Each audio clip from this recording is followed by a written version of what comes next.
Welcome to Real Estate Investing Abundance, the show for busy, fulfilled professionals like you to learn how to develop financial independence built on solid, passive real estate investments. Now, here is your host, Dr. Alan Lomax.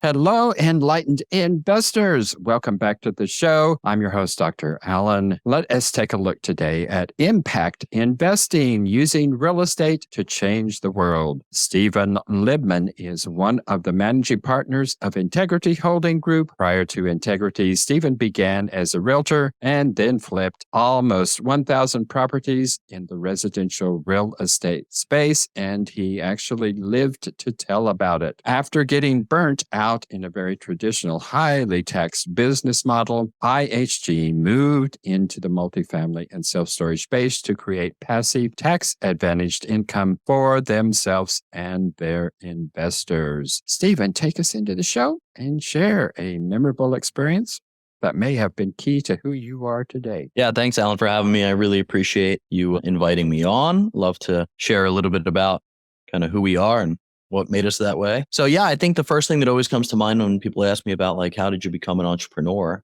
was my grandfather was an entrepreneur. He came over from Liverpool, England when he was about 14 years old, escaping the war. And he came over by himself and he lived in a gas station while he was pumping gas and changing tires. And he saved enough money to send back for his two siblings to come over as well. And they ended up buying a gas station. And from there, he started to build a tire business as the economy started to come down a little bit, and franchised that out and ended up having a good exit to a little company called STS Tires. And he was an entrepreneur to start. And when I was around him, when I was 5 and 6 years old, I would always see kind of the lifestyle he was living and asking him about how he got a business started and, you know, what drove him. And him and I are really the only entrepreneurs in the family.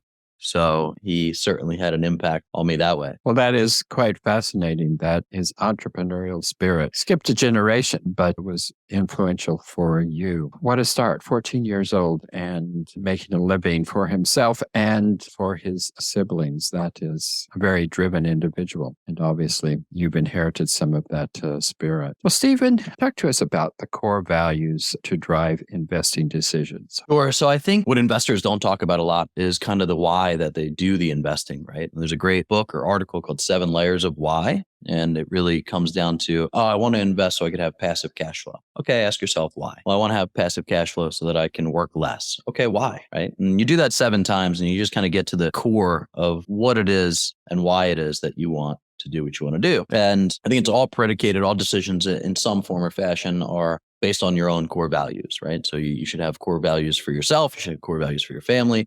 And basically, if those are things that violate your core values, don't do them. If they're things that align with your core values, go ahead and do them. So I think investors, even though they think of themselves as maybe more passive, or even if they're actively investing, right? Your partnerships, your relationships, the deals that you're doing, the why behind all of it should be based on core values that you come up with. And, you know, a simple little exercise to write down to come up with your core values, if you haven't yet, is just sit down and think about the people that you admire in your life and write down 7 to 10 qualities about that person, and then do that again for 2 or 3 other people that you admire in your life. And you'll start to see some overlap. And as you start to see that overlap, you can say, oh, okay, this must be a core value of mine, right? Whether it's integrity, honesty, transparency, hard work ethic, smart, there's all kinds of different ones, but you'll start to see some overlap in those people. And then once you find those in other people, you can begin to surmise that those are your core values. And so after you have gone through that exercise, where do you go from there? Well, so if I'm analyzing investments, right, as an investor, the first thing I want to do is make sure that the people that I'm partnering with adhere to those core values.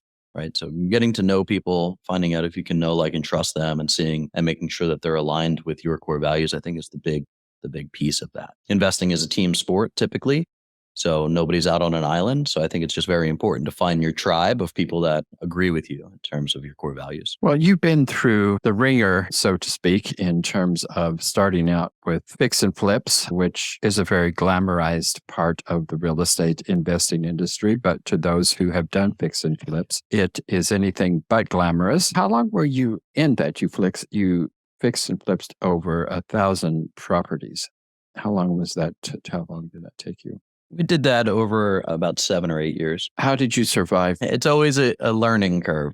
The first 5 years were very difficult, frankly. We hired and fired a lot of people. We wholesaled some deals. We did some flips, but we never really ramped and scaled the business that much in 5 years. And it was just because we were on what I call the entrepreneurial island, not thinking that other people are doing this too. And then I found some like-minded individuals that were doing this across the country. And, we went from 16 deals a year to 80 deals a year the next year. Then, 120 deals. And, so I think it's important to get around like-minded individuals that can help you scale. And then as we scaled, we found systems and processes that worked. But after a while, we realized that maybe we were building the wrong business. Insofar that our tax bill was insane. The overhead was insane. The business is really a cash eating machine. And we were due just this huge tax bill at the end of every year. We had high turnover rates. So it's a difficult business. We had contractors that frankly just don't show up, or the tile guy doesn't show up. And there's just a lot to manage, right? And another mentor of mine said, you should probably take some of that active income and parlay it into some commercial deals because it'll help you offset your tax bill. And I was like, that doesn't sound right. And they suggested a great book to me called Tax-Free Wealth by Tom Wheelwright, where he discusses how to utilize the tax code as a benefit rather than a detriment, meaning the tax code is basically a big book of laws and telling you how to pay less in taxes.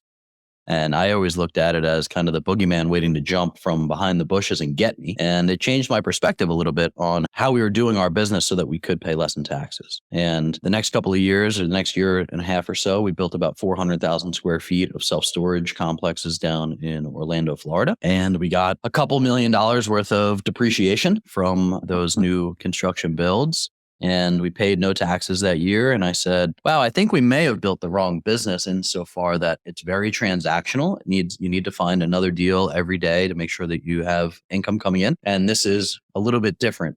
Not that it's not active because we're the operator, so it is active, but much more long-term, much more passive in the cash flow, and much more tax advantage. So once that took place, we shut that other business down and moved full-time into operations, property management, and now fund. Well, an interesting trajectory there. A lot of people see all of these things on the various different networks where people are fixing and flipping and making all kinds of money. But those of us who have been in fix and flip soon begin to realize that it's a job, not an investment. And you certainly came to that realization and found other vehicles to do that. What was the big call of your life? Softball questions, huh, Dr. Allen?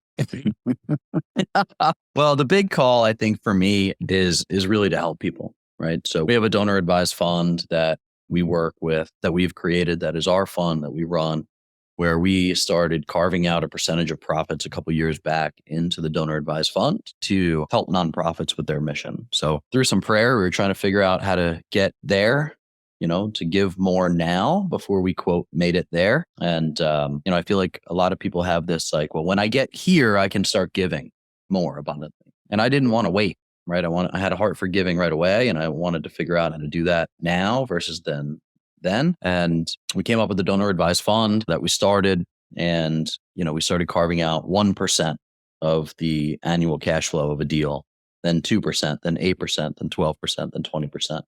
And it's been pretty cool to see how many lives can be impacted by the money that comes from this business that can go around the world and really help people. Tell us a little bit more about the donor advice. You're contributing to that from your own proceeds. How does it actually work for the nonprofits that you're working with? Is it just a straight contribution, or are there integrations into the business and so on and so forth? Yeah, so there's not integrations. NCF, who is our donor advised fund administrator, can actually do that if you wanted to give a percentage of a deal to a particular nonprofit versus the percentage of a cash flow through that nonprofit.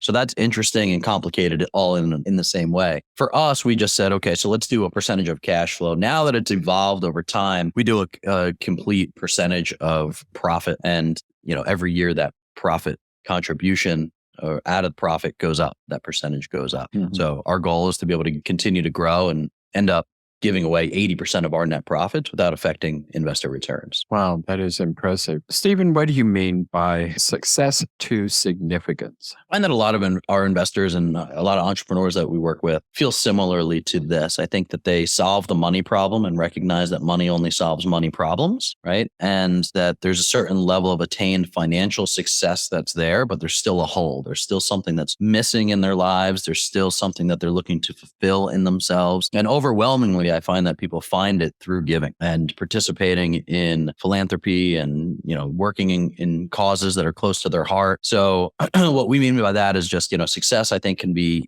often misinterpreted as a financial barometer. I think everybody should define success themselves and what that means for them, not just finance, but outside of that. But assuming the world is correct, right? And they're talking about financial success, then we also want to move to from a place of success to being significant. And how does that mean? How does that translate? And significance is kind of whatever you self-define it as, right? And if you're a father, maybe being a significant father and a significant impact for your kids is important. If you're a Christian, then being significant in the kingdom of Christ is an important aspect of your life. But I think it's important to, similar to your core values, sit down and write through what is significance? What does it mean to me to be significant? And how do I start to achieve those things? And I think overwhelmingly, it's giving of yourself, not just your money. Well, this plays into this, of course. How do we go about building our tribe to help us to take us to this success to significance? It's kind of like anything else, right? You got to get out there. You got to put yourself out there. You have to be your authentic self in rooms full of other people. You have to be vulnerable with other folks, right? And you have to find those folks that are adhering to your core values, that believe the same things that you believe. And I'm not talking like echo chamber stuff, right? Like not like the politicized, you believe what I believe. I mean, have the same vision for their lives, same goals for their lives, for their families' lives, and get around those folks and start to network with them so that you can become more congruent in where you're going, right? I think a lot of people find their tribe because they're going in the same direction. And if you can, but you have to put yourself out there, right?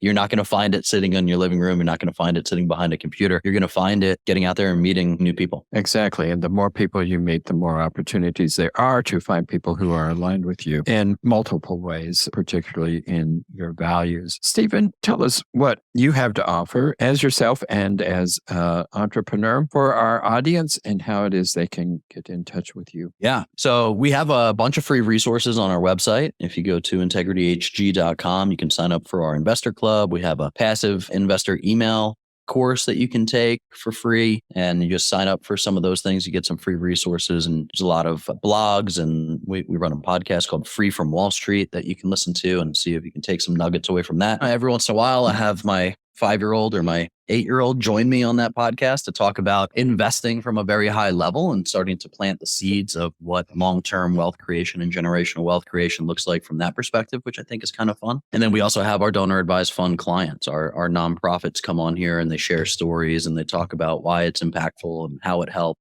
and some different cool things. So I think hopefully some people will find some of that information valuable. And if you sign up for the investor club while you're on that website, you'll also get the opportunity to talk to us about some investment funds that we run and some of the deals that we're doing and things like that. What was the second part of that question? That was the question, I believe. So you certainly did. You used the term donor advised fund, which is a new term to me. Did you invent that, or is that a word that is in the vernacular I'm just not familiar with? Yeah, so I think there's a couple ways to give. And what we were looking to do, and the first year that we did this, we were just writing checks to nonprofits, and then we would wait for their, what do you call those? Kind of like your statement in the mail at the end of the year that says this was your taxable or your contribution gift. Deduction. Yeah. Right. Okay.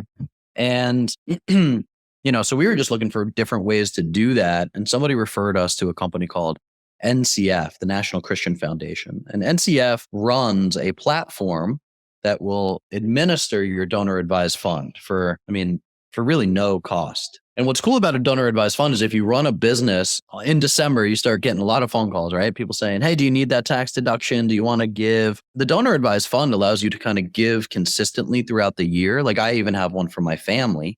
Now that we have one for the business, I started one for my family because I'm giving tithes to the church every week. I give offerings over and above that to different nonprofits as well. And as an entrepreneur, maybe this is you. I think there's two types of entrepreneurs, ones that are very organized and ones that are maybe not so organized. I am the latter. So at the end of the year, all of these donation deductible things would come in and I'd lose half of them and I'd forget to submit them and c'est la vie, right? We'd end up paying taxes on the money that we ended up giving, which is not the hugest deal, but there is a benefit to it. The donor advised fund, I can literally just move money from my either family checking account into my family donor advised fund or my business checking account into my business donor advised fund. And the tax deduction, it becomes tax deductible at that moment. You don't actually have to give that money away in that calendar year. It becomes tax deductible when you have a company like NCF that takes it in for you because it moves it out of your bank account into theirs. And then over time, when needs arise, you can distribute it to those nonprofits. And because we were trying to do this on a rolling basis, we wanted to stack some reserves in that so that when needs arose, we could just send money out and also do some consistent giving too. Because I don't know if you've been in the nonprofit world, but overwhelmingly, they do not have consistency of giving. They have these big pops throughout the year. But can you imagine running a business that way? It's impossible, right? You can't do cash flow management that way. You can't do projections as to where you want to go that way. So we kept hearing from our nonprofit partners like, hey, I appreciate the gift, but can you break it out over the next year? And so that made it automatic. So we started moving money automatically from the business account into the donor advised fund. And then they would take care of the moving it out to the donor advised fund. And then the best thing for guys like me is at the end of the year, you can print one statement and it shows all of your giving to all of the organizations with one finalized number. So like if you lose or throw away some of those things that comes back to your house, it doesn't matter because you can print it out from the donor advised fund. Well, you mentioned NCF, the National Christian Fund. Are there other organizations similar to this, or is this kind of a unique organization? I know that there are other donor advised fund administrators. I do not know who else does it, but I do know that there are other administrators for it. Well, Steven, what else do you have to share with us today? I mean, I think that what we touched on is important, the core values and success to significance. But I think if there's any like one big takeaway that your audience can take is to give yourself some time to think through where you want to be and how to get there.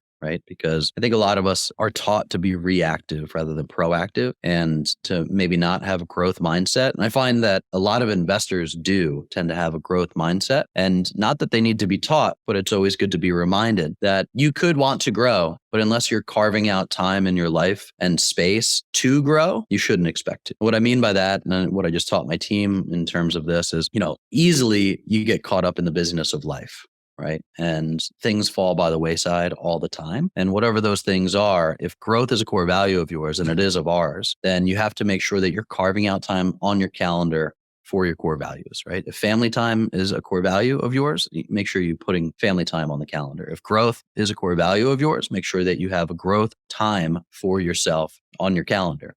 And people might think that that sounds selfish, but you can't get there without doing things like this, right? You're not going to automatically grow. I think a lot of people come out of high school and college and think that they're going to continue to automatically grow because you've been in school and you've been growing every single year, but that's just not the case, right? How do you become a better father? How do you become a better husband? How do you become a better investor? All of that is based on information that you still need to go out and get, or finding the right partners to partner with. Make sure you're carving out time to do that, right? Spend an hour a week making new phone calls and saying, hey, I see you're an investor. I'm an investor too. Where might there be some synergy? Oh, I see that you're growth oriented. I'm growth oriented too. What book are you reading? So I can go out and buy it. So I know it sounds a little woo woo. And I think, from a guy who runs $100 million fund, it probably is not as tactical as people might think, but that's important stuff, right? If it doesn't show up in your calendar, it shouldn't show up in your life. Very good thought, Steven, and a lot to unpackage here in terms of going from the micro aspects of that and just putting these things on your calendar to actually evaluating your calendar, which I'm sure you do